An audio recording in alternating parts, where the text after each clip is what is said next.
This podcast features criminologists discussing sensitive themes and topics. Listener discretion is advised. A college student goes viral for her positive outlook on her cancer diagnosis, but an anonymous tip to the police lands her story in the headlines for all the wrong reasons. This is the Madison Russo story.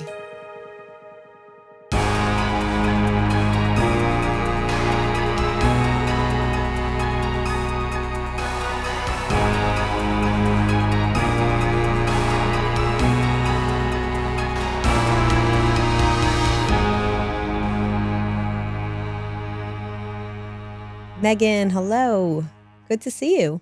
This case already sounded like Scamanda to me. Sorry. I don't know if we're going in that direction, but I instantly thought of it, and then it was not Amanda Riley. I forget, did you listen to Scamanda? Oh, I sure did, yeah. Okay, for those of you who haven't, it's hosted by journalist Charlie Webster, and it's an incredible story of a young woman, Amanda Riley, as Meghan just mentioned. She faked cancer for over 8 years and stole over $100,000 from people who thought that they were donating to help her. I highly recommend that podcast, and I was going to cover that story, Meghan, but that podcast was so well done and very popular, so I figured, you know what, let me cover something a little less known, but is similar in nature to the Amanda Riley story. And I have to say, it was nice to take a break from our usual type of cases. So that brings us to today's case, Madison Russo. Madison was born on April 28th, 2003 in Eldridge, Iowa. Meghan, I don't know about you, but I'm feeling older and older as a lot of the stories we cover, they're getting younger and younger. Between the stories and our students, the age gap is widening. It sure is. So Madison lived in Bettendorf, which is about 15 minutes south of Eldridge. This is located in East Iowa near the Illinois state line. There's not much information about Madison's childhood or her family, except it's known that she had an older brother, Tyler, who had been diagnosed with type 1 diabetes as a teenager. Now, according to Madison, in 2020, when she was 17, she too was tested to see if she suffered from diabetes, and she says she was also diagnosed with type 1 diabetes. But this didn't seem to affect her life very much, as she graduated from North Scott High School in 2021 with a full-ride scholarship to St. Ambrose College, which is a private Catholic university in Davenport, Iowa. And while attending college at St. Ambrose, she did a part-time internship at the John Deere Company. So things were going well for Madison. She did complain a little bit about feeling a little off, but that could have been attributed to the diabetes or even just everyday stress for a college student. Sure. I don't know about you, but I was sick all the time in college as well. Always run down, always, just not sleeping well. So I could see that. Do I need to even tell you if I was sick or not during college? You were always sick. And even if you weren't sick, you thought you were sick all the time. That is very correct, yes. Meghan. Yes, correct. Okay. So on October of 2022, the now 19-year-old Madison posted some shocking news on several of her social media accounts. And this would include TikTok and Facebook. Madison revealed to her friends and family that she had been diagnosed with pancreatic cancer. That's the most serious, it's one of the most serious forms and most lethal forms of cancer. Okay. Yes, and in these videos, she explained how she came to know about this diagnosis. She says she had received a phone call from her doctor while she was sitting in class about 8 months prior. And they told her that she had an abnormal white blood cell count after she had gotten some routine blood work at her primary care physician. She says she then went back for further tests, and then the worst day of her life happened as she received a call from an oncologist that she had stage 2 pancreatic cancer. And after this initial post, Madison made several others sharing intimate details about her experiences with chemo and radiation treatment. Along with those who knew Madison, she now had the attention of many strangers who took an interest in her story. Right. You see, her story went viral. I'm not sure exactly how many followers she had, but I can tell you that it was enough for her videos to be reposted and recaptioned across several platforms. She's also very young to have pancreatic cancer, so I can see why her story would be even more impactful. Yeah, and although the TikTok is currently deleted, and we'll understand why, enough of these videos have gotten shared to other places that you can still find some of them online. And I urge you to, take a look. I can tell you I fell down a rabbit hole looking at some of these videos. Yeah. What do these videos exactly say or depict? Well, in one shocking video, Madison told her followers that she had completed 15 rounds of oral chemotherapy and 90 rounds of radiation. Wow. Now, I don't know what the average treatment cycle looks like. I've been very fortunate and not have, and I haven't had to deal with this firsthand, but it sounds very high, especially given the time frame. Oh, it sounds incredibly high, yes. And Madison reported that the tumor in her pancreas had shrunk from her treatment, but she said unfortunately it had spread to her blood and she now had acute leukemia. Madison then revealed that a PET scan showed a football-sized tumor wrapped around her spine. Now, this sounds horrible and devastating to any young woman. Oh, yeah. Let me ask you a question before you go on. Is she showing any images of PET scans or anything like this, or is it just text? Well, that's a great question. There was a little bit of everything. So Madison would say herself that if you looked at her, you would never know she was sick. Quote, I have hair. I put on makeup to help hide the pain, and I function at work in school. In order to survive, I fight like hell. Mm-hmm. Now, she did tell followers that surgery was not an option in her situation because it carried too much risk. She also claimed to have been given an 11% survival rate for 5 years. And at 19 years old, she says, I don't know if I will live to see the day that I graduate from college, get married, or become a mom. In the meantime, I will fight. It's almost as if she knew people were going to question things because she proactively told her followers that the reason she wasn't losing her hair was because the particular brand of oral chemo that she was taking did not cause hair loss. Mm-hmm. And she also mentioned that her mom bought her some good hair products that also helped her keep her hair. And while it's not true that all chemo treatments have the side effect of hair loss, there were many other issues. It wasn't just her hair. Okay. Going back to the question you asked about pictures. Mm-hmm. So there were posts that showed her with tubes up her nose, an IV in her arm, some other medical equipment. And at one point, she said she was being fed through a feeding tube and showed a picture of the feeding tube. So it appeared like she was in a hospital room receiving treatment. Okay. Yes, in some of the posts. Okay. She was very outspoken, and besides posting on social media, she also spoke to the media on several occasions about her diagnosis. She actually did a podcast, but I could not locate it because I would imagine it was removed once the real story was revealed. But she was also a guest speaker at her college where she spoke about her diagnosis. Okay. She also spoke to a local press called the North Scott Press, saying, quote, I feel like I've been rocked to my soul, and right now everything is kind of uncertain. I just want to know my game plan, and right now I don't know what that is. People were really inspired by Madison's positive outlook in the face of such a devastating diagnosis, and people wanted to help her. Yeah, I'll bet. She was so incredibly young to have such a horrible health issue. And again, the way she would talk about, being a fighter, being a warrior, it made people really invested in her story. Yeah. And many people reached out to her financially through the GoFundMe campaign that she had created after her initial October TikTok. And Meghan, by early 2023, the GoFundMe had raised nearly $38,000 from more than 400 donors. Wow. This isn't including the fact that Madison was also accepting private donations, so she was getting money from different avenues, not just the GoFundMe. All right. So you want to take a guess how things began to unravel for Madison? Well, I mean, I think that someone probably began questioning this diagnosis and how she could continue to survive this very lethal diagnosis and thrive. Mm-hmm. There's only a certain, I would imagine there's only a certain amount of time, especially with pancreatic cancer. My father died of pancreatic cancer, so I'm very familiar with it. So I can't imagine, after a certain time of her just seemingly being well, I would think that people would start to question it. But maybe that's not at all how. Maybe she just went too far on social media. Maybe all of it was, just kind of collided because also it becomes addictive, that social media attention. And perhaps she went too far and she raised the red flag and someone thought to look into this. This woman's getting a lot of money, what is this legit? I think a little bit of everything that you said will ring true here. Okay. So first, we see that some medical professionals came forward to say that they noticed many medical discrepancies in her story. Yeah. And several anonymous tips were sent to the local police about Madison's TikTok and her GoFundMe page. Okay, yeah. Now, The information is sealed, so I don't know exactly what the tipsters were saying, if they were talking about the fact that she was scamming people out of their money, or was this just about the fake diagnosis that people were raising the flag about? Remember, she went viral, so a lot of people were watching the videos and noticing that things were just not adding up. Right. For example, in one of her photos, her nasal tube placement was incorrect. And maybe to a layperson, you or I, we wouldn't notice. Sure. But if you're somebody who has the experience, you do notice that. In another photo that Madison had posted, it was actually a photo taken from somebody else's social media account. Someone did a reverse search on an image, and they found the exact image on somebody else's social media account. That's bad.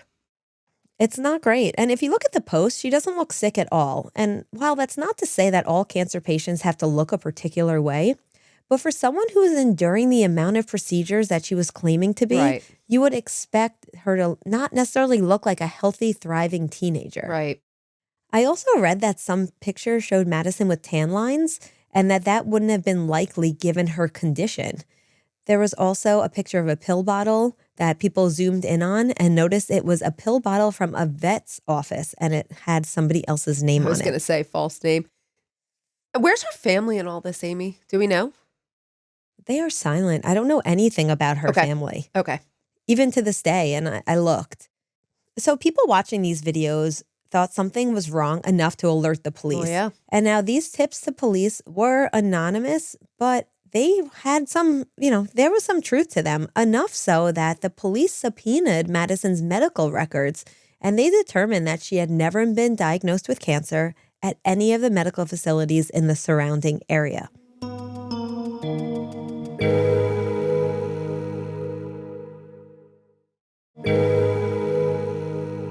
How long had she been going with this scam? You know? Less than a year. It was less than a year. Okay. Yeah. In fact, Meghan, Madison had no medical diagnoses, no pancreatic cancer, no leukemia, no tumors. Now, it's possible she did have type 1 diabetes, but that wasn't present in, the police didn't report on that because it's not really relevant to the case at hand. Mm-hmm. Now, due to this information, a search warrant was executed at her apartment. And this is where investigators took bank records, medical supplies, an IV pole, a feeding tube, a wig, and nausea meds that had been prescribed to somebody else. Oh, boy. And after going through the bank records, the police found that by January of 2023, Madison had taken more than $37,000 in donations from 439 donors at businesses, school districts, colleges, and local and national cancer foundations. Yeah, what a fraud. Yeah, a criminal complaint was filed on January 11th, 2023, and by January 20th, a warrant was issued for her arrest. And Madison was arrested and booked into jail on January 23rd. I'm assuming she was quiet. She didn't speak with anyone. Well, let's see. I mean, she was charged very quickly with theft by means of deception, which in Iowa is a Class C felony that carries up to 10 years in prison. So she's facing serious charges. Mm-hmm. She did get out on bond shortly after she was arrested. I don't know for sure the amount. I saw $10,000 somewhere, but I'm not sure about the credibility of that. But I do know that she was bonded out. Mm-hmm. And at first, Madison denied guilt, and she may have even entered a not guilty plea. But a few months later in June, she ended up pleading guilty to first-degree theft.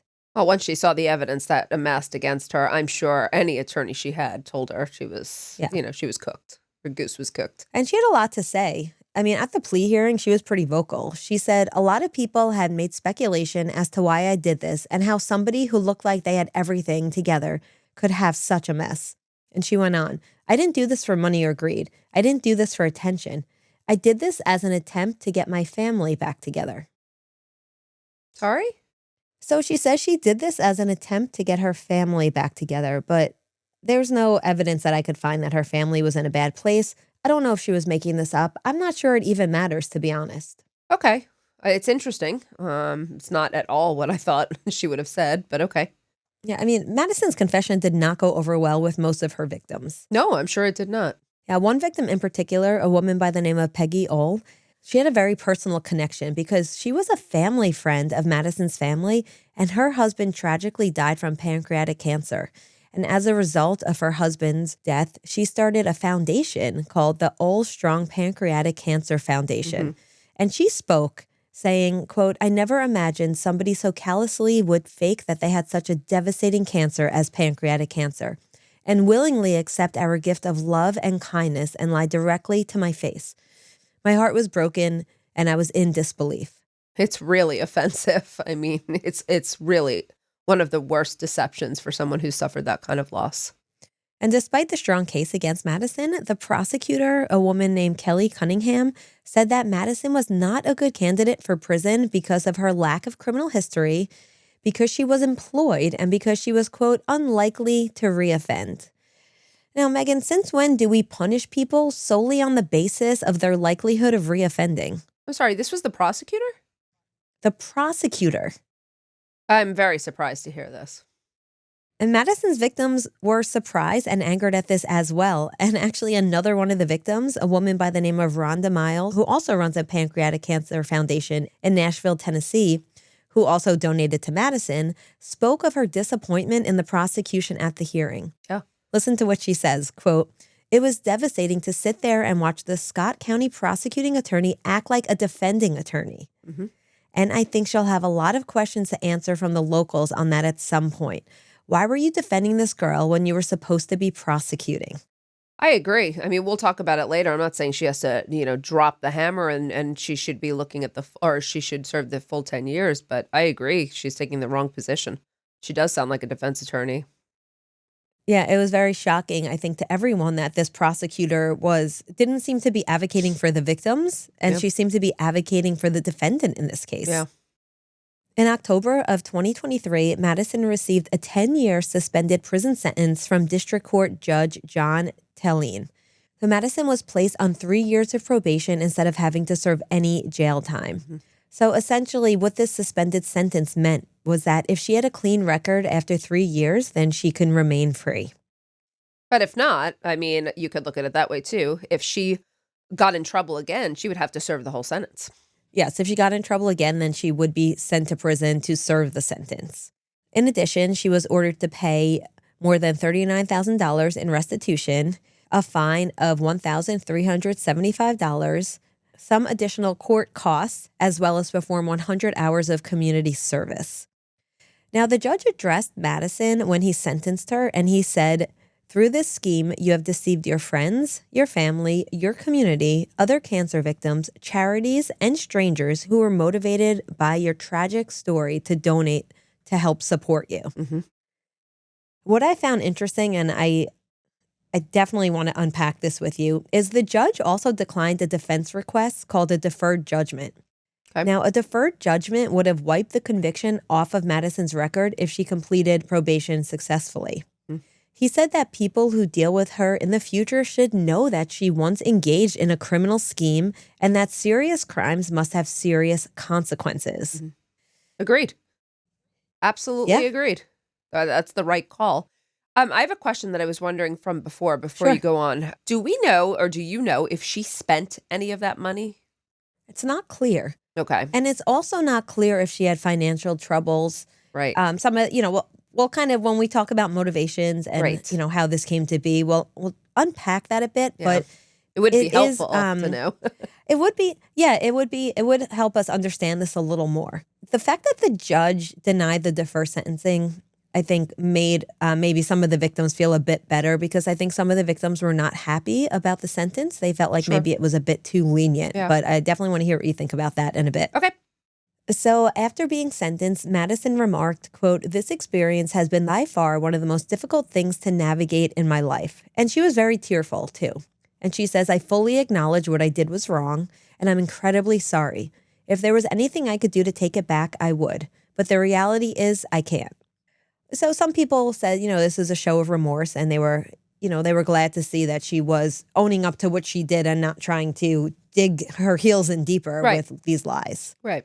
GoFundMe also made a statement in the wake of Madison's fraud, saying that it has a zero tolerance policy for misuse of their platform and that they cooperate with law enforcement investigations of those who are accused of wrongdoing. Okay. In this case, they say, quote, "All donors had been refunded and we have removed the fundraiser. The beneficiary has also been banned from using the platform for any future fundraisers." Yeah, that seems the appropriate action. Unfortunately, we don't know much information on Madison, on her upbringing, or on her family. But this, there's so many questions, right? Like, what was Madison doing at this time? So the police searched her apartment, so we can assume that she was living on her own. It was probably a college apartment, I would say. I don't know if she had a paid internship. I don't know if she had a lavish lifestyle. As you asked, I'm not sure if she spent any of the money that she got. I don't know if it was just sitting in her account, if she had some debt she needed to pay off. So those are all questions we simply don't know. But with what we do know, what kind of theories can help us understand this behavior? And I'm sure you've seen this with Scamanda, and there's some other cases that I'll touch on, but we have been hearing about these types of cases more and more recently. Yeah. And I think part of that is because it's much easier to defraud people on the internet than it is otherwise. It's also much easier to make your plea and make your fame and gain attention on social media than it ever was before. So you can reach the masses, no problem. From behind a screen, you can create your stories on Instagram. You can create your TikToks. You just have so many avenues, so many outlets to reach the masses, I think. Also, I think with technology, being able to Photoshop, being able to make it seem like things are different than they actually are in reality, I think that's probably helpful for a lot of people that find themselves involved in these situations. Right. Those are all the tools. These are all the mechanisms, but they're certainly not, usually they're not the sole motivators. Although I think there are motivators that get people involved in these schemes. And then I think the attention that they receive just perpetuates it further and further and further. So it's a feedback loop. The reinforcement that they get from people who are watching them on social media and who are reaching out to them, who are sympathetic, who want to help. That's what fuels the types of people who perpetrate these frauds. There are some theories that we could speculate. I think one, I know that you know exactly what I'm going to say here, right? Go ahead, Meghan. What is it? I would imagine you're going to say factitious disorder. Yes, Munchausen's, which is more contemporarily known as factitious disorder imposed on self. Yes. For those of you who don't know, this is a psychological condition where someone pretends to be ill or deliberately produces symptoms of illness in themselves. And oftentimes their main intention is to assume what you would consider like the sick role. And this is so that people will care for them and that they can get attention. And I want to point out, and you'll know why I want to point this out, Meghan, people with factitious disorder differ from those with health anxiety, which is commonly known as hypochondria. Yes, Amy, why would you like to point this out in particular? Well, because people who have health anxiety, they don't actually believe they are ill. Okay, so it's a little different, right? So often with factitious disorder, it's the attention and the sympathy that people and patients receive from others that compels them to lie and feeds the lie. And it's important to note that a person who fakes illness doesn't necessarily have a factitious disorder because fabricating or exaggerating any illness to escape responsibility or to seek some sort of gain is actually known as malingering. Yes, it is faking or lying. And it's different because malingering is considered a deliberate behavior, not a form of mental illness or psychopathology. Okay. So what you're pointing out, people with health anxiety generally are worried because they believe they are sick or believe they are going to incur sickness. It's a real anxiety, a real fear. Yes. But factitious disorder brings in malingering, right? Yes. And malingering, although, like I said, it's not considered a form of mental illness, it often occurs in the context of other mental illnesses. Yes. Okay. So I know you know a lot about Munchausen's. We talked about it in prior episodes. Yep. We teach about it. But something that was new to me, I'm wondering if you've ever heard of it. Have you ever heard of Munchausen by internet? No, I'm not surprised to hear it, though. But again, it makes sense because there are people who are perpetrating this. They are getting not just the attention of someone in a hospital or a family member or a friend. They're getting mass attention. It's feeding the desire or what they need to such an extreme. This term was actually coined by a professor by the name of Mark Feldman out of University of Alabama. Okay. And he is a psychiatrist who specializes in factitious disorders, and he's the author of a book called Dying to be Ill, which is on my list to read because I'm fascinated by this. Of course. So Munchausen's by internet occurs when medically well individuals fake recognized illnesses in virtual environments such as online support groups or on social media. Now, in his research, he did 4 case studies that documented how individuals misused internet-based virtual support groups, that they would offer these false stories of personal illness or crisis for reasons such as garnering attention, mobilizing sympathy, acting out anger, or controlling others. So it is not an official diagnosis. In other words, it's not recognized by the APA, the American Psychological Association, and you will not find it in the DSM, but it is pretty interesting. It's almost like a practical diagnosis. You know what I mean? In terms of explaining the method behind, some might say the madness, but you know what I mean. Now, let's say Madison does not suffer from factitious disorder. Could it be possible that she's just what's known as a con artist? And, just somebody who kind of gets off by fooling other people? Sure. That's very hard to assess without having any background information. If you want to try, try to. I would guess no, but that's just a guess at this point without knowing, did she need money? Did she spend it? Like, is this money motivated? I don't think so. That's usually kind of a side benefit that happens. Yeah. And, based on what we know, Madison seemed to only lie about things related to her illness. She wasn't known for lying about other areas in her life. So sometimes when you see people who fall into the con artist category, it's not just focused on one area. They're kind of trying to, scheme in different facets of their life. Yes, makes sense. I'm curious, what do you think the intention might have been here? So if it wasn't financial, then why create the GoFundMe, right? If it's just for attention, then you probably don't need to create a GoFundMe, right? Did she create the GoFundMe immediately? Was it suggested by someone else? You know what I mean? Who she starts posting about this. She's gaining attention. Someone says, you really need a GoFundMe. Oh, wow. I could start profiting off this. Let's see how many people care. The motivation might still be exactly the same if the GoFundMe was created from day one and was front and center, and Madison herself was announcing it and really trying to ascertain a lot of funds, then you might look at the motivation as profit. But I still think the motivation is probably the same, and the money comes as another benefit, and you reap the rewards, and it becomes another outlet also for attention and another way to measure how many people really care. Yeah. As we mentioned earlier, without the information of whether she spent that money or even, her financial background, it's hard to even speculate. But I think that's a good point that the GoFundMe, the motivation likely wasn't financial in this case. It's probably attention seeking. But then we have to ask, why is she seeking attention? As she says, it's to bring her family together, but that doesn't seem to make sense to me. Let's say I don't know if this is the case, but let's say her parents were getting a divorce or, her siblings were estranged. I don't see how this would have helped bring them together. Look, we have no idea what went on in her family, so there's not enough information whatsoever. But I would say, a lot of people who do suffer from factitious disorder imposed on self or others, they just felt like they did not receive attention in their childhood.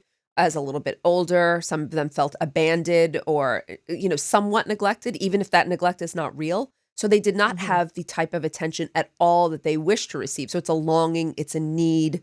I also think when it relates to the money, like we saw with Scamanda or Amanda Riley, she started to spend that money. She started to take those trips.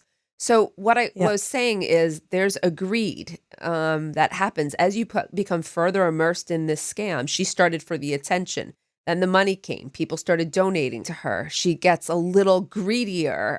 She gets caught up in it. So it overtakes many parts of their life and becomes a true addiction, I think, in many regards. And Madison probably wasn't fully there yet, but was on her way, I think. And Madison says herself that things just got out of control. So, of course, it's possible. Maybe it started small.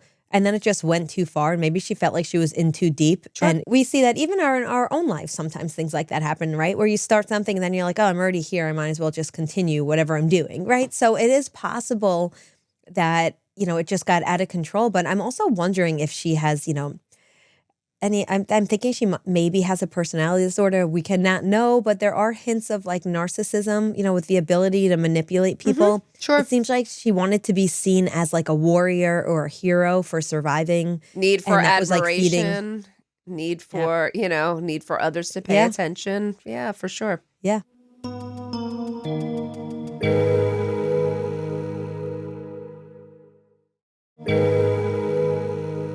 There are, unfortunately, so many other cases that are similar. And, the internet, again, makes these types of cases easier to get away with. And people tend to be really compassionate to these types of cases and often don't question claims. I don't think it would look really good if somebody questioned someone else's claim of a cancer diagnosis. That seems insensitive. So I think because of that, it's easy for people to use that as a way to scam people. I agree. I also think with the revelation and especially podcasts that have exposed or documentaries that expose some of these people who are scamming the masses, this is going to be a harder fraud to perpetrate now because people know about it. And there are going to be people who call in, tips. So I do think this type of fraud will be harder to perpetrate. On the flip side of that, it's also harder for real victims to garner support. And I read some stories about actual victims who have had their illnesses scrutinized online, and that just causes additional harm. Yes. So unfortunately. Actually listening to a podcast right now about Coco Berthman. Have you heard of it? No. Coco Berthman? No. Okay, so this podcast is called Believable. And this story is unbelievable, Meghan. Actually, the podcast should be called Unbelievable because I'm only on episode 3, but so far what I can tell you is that Coco was a self-proclaimed human rights advocate who publicly, on many well-known outlets, told a harrowing story of surviving sex trafficking and battling stage 3 cancer. So I'm still listening to the series, but she is also, as it turns out, spoiler alert, she also ended up being a total fraud. There's also a well-known case, a former Australian blogger by the name of Belle Gibson. Now, she claimed to have cured her brain cancer with a specific diet and raised funds for charity, which she ended up keeping. But then she built her wellness brand with the funds in 2015. It also was outed that hers as well was a scam. I believe her punishment was only a fine. It was large. I believe it was over like $400,000, but no jail time for Belle. Got it. Okay, one more example I just want to give you because this case is a bit less publicized. Have you by chance heard of the Rhode Island woman, Sarah Jane Kavanaugh? I don't think so. Okay, so this woman pretended to be a former Marine with cancer, and she received more than $280,000 in donations and benefits over 5 years before she was caught in 2022. Now, she said that she was wounded by an explosive device in Iraq and that she developed cancer from burn pits and other activities during her military service. Now, this woman would attend public events in military uniform and even wore a Purple Heart and a Bronze Star, which she had purchased herself on the internet. Has she been convicted yet? Yeah, so that woman was sentenced to, I think, about 6 years in a federal prison. So I was just about to say, she's getting prison time for sure. And we could talk about maybe the differences and why her crime would probably be more offensive, especially to people who served our country. Yes. And I heard about that case after I started covering Madison's. I think I maybe would have covered that case instead had I learned about it. Okay. But anyway, let's get back to Madison. Okay, so Madison will always have a felony record. I want to hear your thoughts on this. She could petition for an expungement or even a pardon at some point, but let's assume that she doesn't. Or let's just talk a bit about how having this on her record might affect her future. Just to play both sides, she didn't have a criminal history and she did show remorse. So do you think the judge maybe should have granted the request to expunge? Because we know the long-term effects of having a felony record. And she is a young girl. Do we think that she should go through her life having difficulty with employment, housing, stigma, not able to engage in civic duties? Yes. Yeah, I think she's the appropriate candidate. Yeah, no. Okay. I mean, most people will have those collateral consequences. Most people who commit violent felonies or other felonies will have those consequences for the rest of their lives. Now, we may disagree with the consequences. I know that for us, we don't like necessarily checking the felony box that gets you disqualified from jobs. Residency restrictions sometimes are way too restrictive. I don't think either one of us agrees with the losing your voting privileges for life. So I think the consequences you and I might disagree with, but I don't disagree that a felony conviction on her record is appropriate. She perpetrated a very serious fraud. And I think arguing for a removal for her is simply treating white-collar crime much more leniently than we treat violent crimes. And I'd like to point out that in a lot of violent crimes, some more violent than others and some harms more than others, it's often between one person. So there's one person who's been harmed. When you have a white-collar fraud like the one Madison perpetrated, the number of victims, how would you measure the number of victims? People that were harmed, long-term, short-term, psychologically, donating money that maybe they didn't have for their own medical bills. I mean, the impacts are almost immeasurable and long-term, and I fully believe that she deserves to have a record for life. And along with all those victims, the victims in the future, right? How people who are actually suffering from these illnesses will now have to face scrutiny when trying to get support. So I think, it's intangible. We can't measure. No. But the harm is very widespread. And I think that's one of the things that is widely ignored with white-collar crimes, because you can't look directly at a victim and say, well, they sustained broken ribs or, a fractured arm. And don't get me wrong, I'm not dismissing these harms. But what I'm saying is you can't always see the harm that is perpetrated by white-collar frauds, but it's very, very widespread.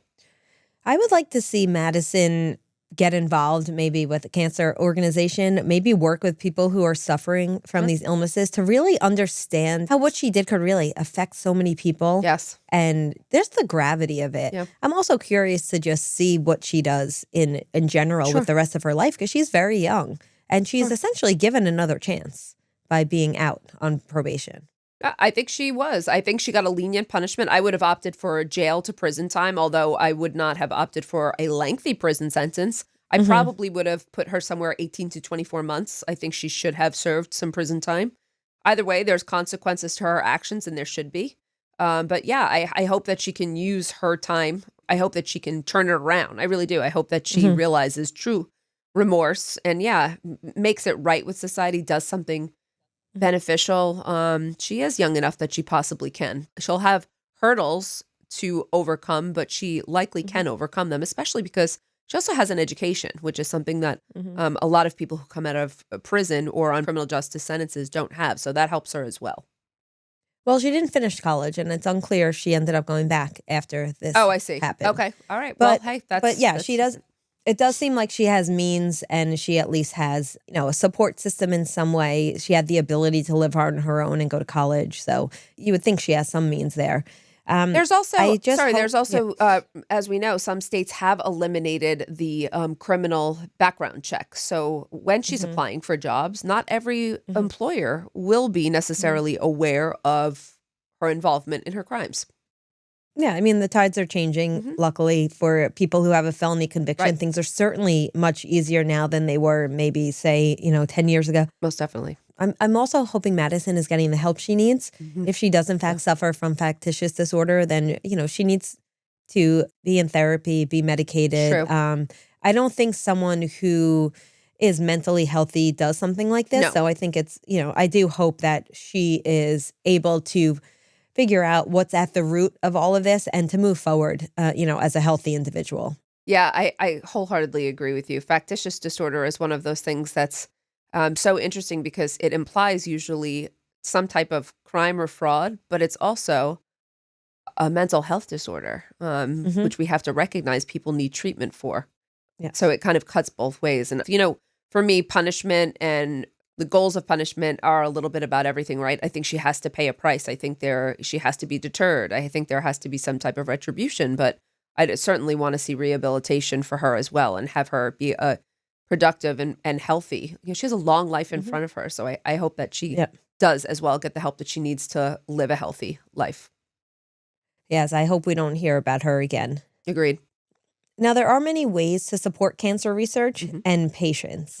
So you can donate to the American Cancer Society, which is at donate.cancer.org. And this organization has been around since 1942. And In that time, they invested over $5 billion in cancer research and have served over 3.2 million cancer patients. So that's somewhere you could donate. You can also look into the Oll Foundation. Remember the one that Madison took money from, Peggy Oll, who lost her husband. I couldn't find a direct link to donate to that particular foundation, but they do have a Facebook page called Oll Strong. Great. Thank you, Amy. Yeah, so I hope this wasn't too hard for you, Meghan. I know this is personal to you, and I should have mentioned that at the beginning for you as well. It's okay. It does ring true to someone like me, and I do also find it offensive, her crimes, because of, like you said, it is personal, and it is very, very traumatic to watch someone, go through that and to feel sympathy for another person and to find out that that person has lied to you and deceived you. And really that takes something away from you so much so. So, we have to balance crime with rehabilitation with it all. And it's not always easy.